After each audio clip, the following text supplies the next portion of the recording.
نحمده ونصلي على رسوله الكريم أما بعد رب اشرح لي صدري ويسر لي أمري واحلل عقدة من لساني يفقهوا قولي۔ دینی رہنمائی کی مجلس نمبر 355 میں سبھی سامعین کی خدمت میں السلام علیکم ورحمۃ اللہ وبرکاتہ عرض ہے۔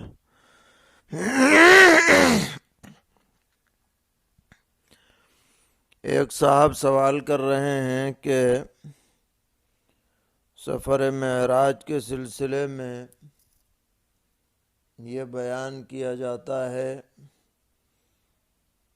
کہ جب آپ مکہ معظمہ سے مسجد اقصی کی طرف تشریف لے جا رہے تھے تو ایک بڑھیا نے آپ کو اپنی طرف متوجہ کیا،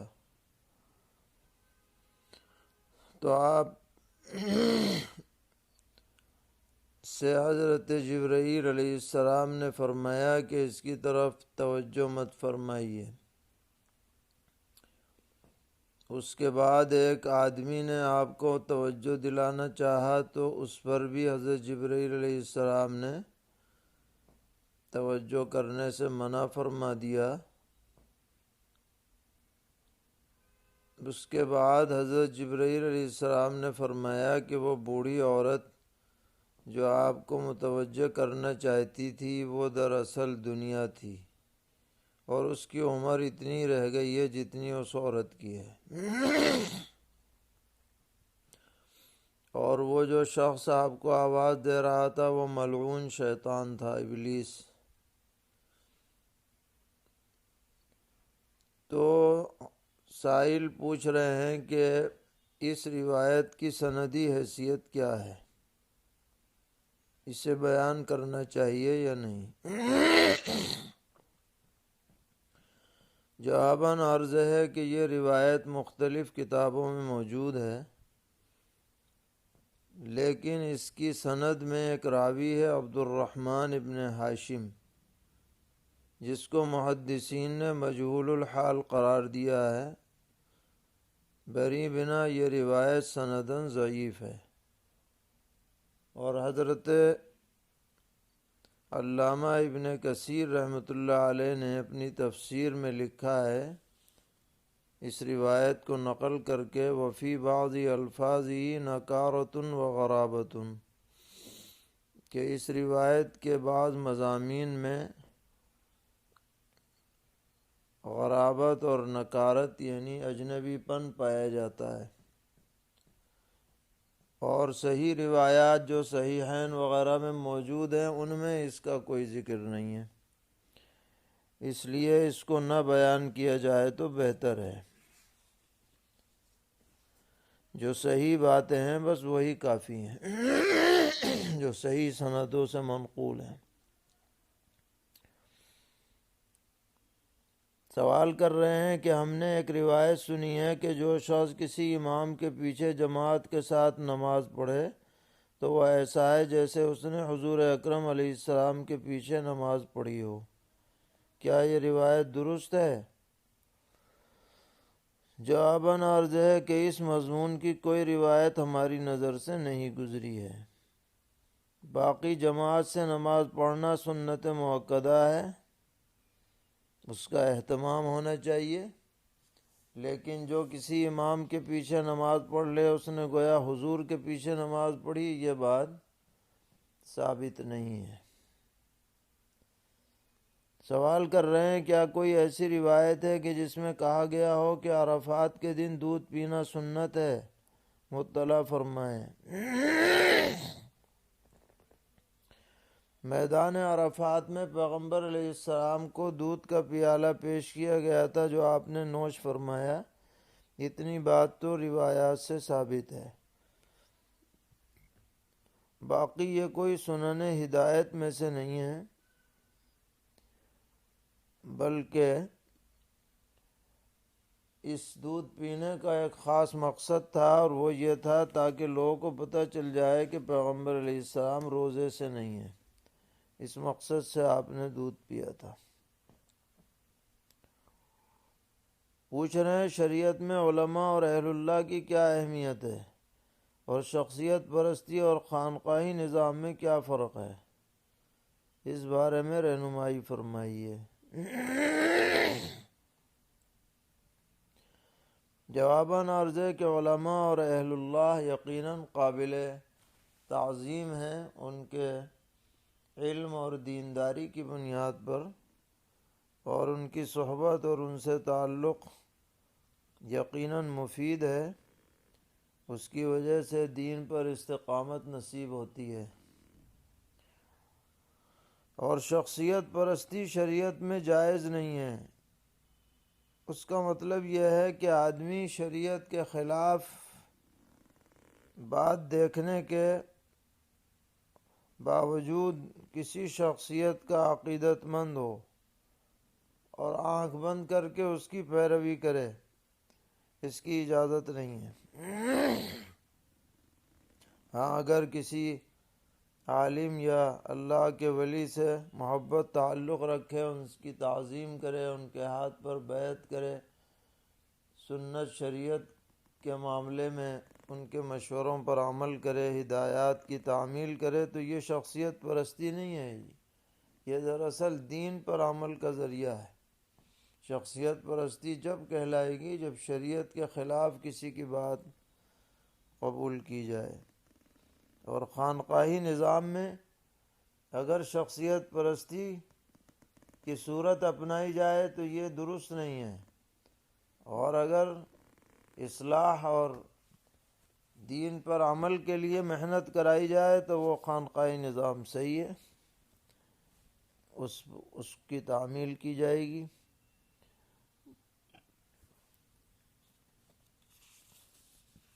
سوال کر رہے ہیں کہ مدرسے کے لیے جمع شدہ رقم میں کیا مدرسے کی کمیٹی یا معتمم صاحب اس سے تجارت کر سکتے ہیں؟ جواباً عرض ہے کہ مدرسے کی رقومات کو تجارت میں لگانا درست نہیں ہے، کیونکہ اس میں بہت سے مفاسد پائے جاتے ہیں اور رقم کے ڈوب جانے کا بھی خطرہ ہے۔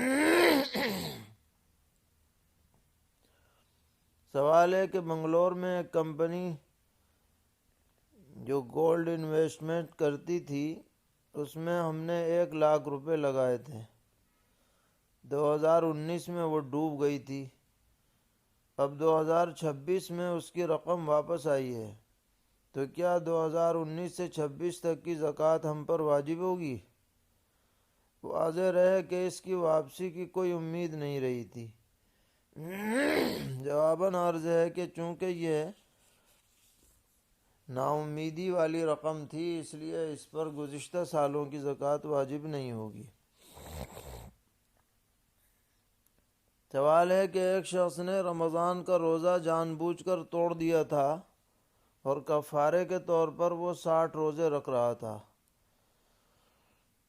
چند روزے رکھنے کے بعد ایک دن روزے کی حالت میں اس کی ناک سے خون نکل کر حلق کے اندر چلا گیا اور روزہ ٹوٹ گیا، تو معلوم یہ کرنا ہے کہ اس کو کفارے کے روزے اثر نو رکھنے پڑیں گے یا یہ تسلسل کے لیے مانع نہیں ہوگا۔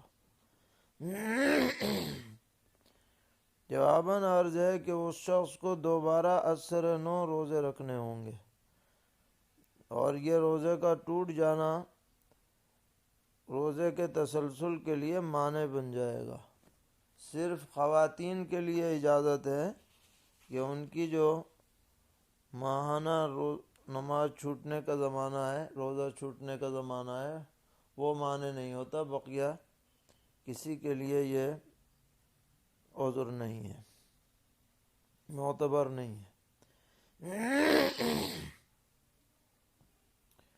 سوال ہے کہ حلق کرانے سے پہلے بالوں میں شیمپو لگاتا ہے تو کیا عمرہ کرنے والے شخص پر اس طرح چلانے سے پہلے شیمپو لگانے سے کوئی جنایت لازم ہوگی یا نہیں؟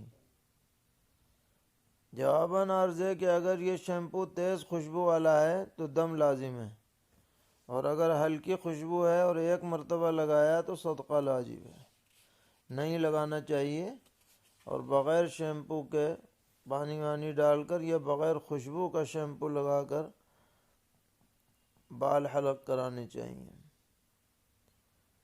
سوال ہے کہ اگر ایک شخص کے لمبے بال ہیں تو کیا احرام کی حالت میں اپنے بالوں میں ربڑ ڈال سکتا ہے یا نہیں؟ جواباً عرض ہے کہ اگر لمبے بالوں میں ربڑ لگا لی تو اس سے دم تو لازم نہیں ہوگا، لیکن خواتین کی مشابہت کی وجہ سے یہ طریقہ درست نہیں ہے۔ سوال ہے رکن یمانی کے پاس جو دعا پڑھی جاتی ہے طواف کے دوران، تو کیا وہ رکن یمانی سے حجر اسود تک بار بار پڑھی جائے گی یا ایک مرتبہ پڑھنا کافی ہے؟ جواباً عرض ہے کہ ایک مرتبہ پڑھنے سے سنت ادا ہو جائے گی، لیکن اگر بار بار پڑھتے رہیں تو بھی کوئی حرج نہیں بلکہ بہتر ہے۔ سوال ہے آج کل گیس سلنڈر مشکل سے مل رہا ہے اور کچھ لوگ گیس سلنڈر بلیک میں فروخت کر رہے ہیں، تو ان کے لیے بلیک میں گیس سلنڈر بیچنا درست ہے یا نہیں؟ جواباً عرض ہے کہ ویسے تو آمدنی حلال ہوگی، لیکن ایسا کرنا مناسب نہیں ہے، مکروہ ہے کہ لوگوں کی مجبوری سے ناجائز فائدہ نہ اٹھایا جائے۔ ہاں، اپنی محنت کی وجہ سے اگر کچھ زیادہ لے لیں تو حرج نہیں۔ سوال ہے حرام کھیل کون کون سے ہیں اور حلال کون کون سے ہیں؟ جواباً عرض ہے کہ جن کھیلوں میں ہار جیت کی شرط لگی ہو یا اس میں فواحش شامل ہوں، مثلا ایسا لباس پہن کر کھیلا جاتا ہو جو سطر چھپاتا نہ ہو، یا اس میں خواہ مخواہ وقت ضائع ہوتا ہو، تو ایسے کھیلوں میں حصہ لینا صحیح نہیں۔ اور اگر یہ باتیں نہ پائی جائیں تو اس کی گنجائش ہوگی۔ سوال ہے غیر مسلم سے تعویذ لینا یا جھاڑ پھونک کرانا کیسا ہے؟ جواباً عرض ہے کہ یہ جائز نہیں ہے، اس لیے کہ اس میں غیر مسلم پتہ نہیں کیا پڑھ کے پھونک دے، شرکیہ لفظ ہو یا کیا ہو، اس کا خطرہ یقیناً موجود ہے۔ اس لیے تعویذ وغیرہ لینے کے لیے کسی غیر مسلم کے پاس نہیں جانا چاہیے، اور سب سے بہتر تو یہ ہے کہ خود ہی پڑھ کر اپنے اوپر دم کر لیا جائے، سورہ فاتحہ، چاروں قل، آیت الکرسی یا منزل پڑھنے کا اہتمام کیا جائے، اور تعویذات وغیرہ کے اوپر زیادہ بھروسہ نہ کیا جائے۔ اللہ تعالی ہم سب کو دین پر استقامت عطا فرمائے، ہر طرح کے شرور سے محفوظ رکھیں۔ وصلی اللہ تعالی علی خیر خلقہ محمد وعلی آلہ واصحابہ وذریاتہ اجمعین۔